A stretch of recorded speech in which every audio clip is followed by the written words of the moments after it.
আমরা দৈনন্দিন ইংরেজিতে অনেক সময় এমন কিছু বাক্য ব্যবহার করি যেগুলো শুনতে স্বাভাবিক মনে হলেও আসলে অনেকটা অভদ্র শোনায়।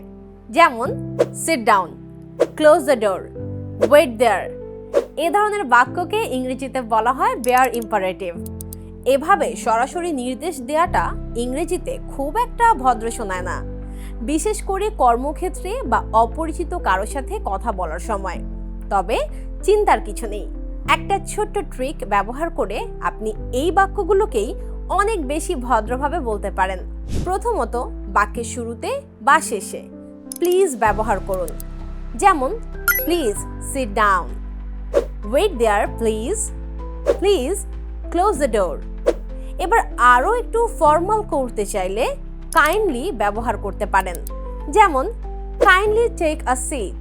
তবে সবচেয়ে কার্যকর উপায় হলো বাক্যটিকে কোশ্চেন ফর্মে নিয়ে আসা।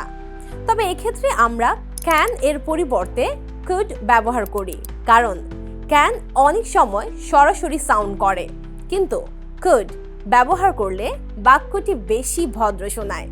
যেমন can you send the report এর জায়গায় আমরা বলতে পারি could you please send the report. একইভাবে উইল ইউ হেল্প মি এর বদলে বলতে পারি would you please help me. সহজভাবে বললে ক্যান এর জায়গায় কুড আর উইল এর জায়গায় উড। এই ছোট পরিবর্তনই আপনার ইংরেজিকে অনেক বেশি ভদ্র আর প্রফেশনাল করে তুলতে পারে। এরকম আরও টিপস অ্যান্ড ট্রিক্সের জন্য এখনই ফলো করুন।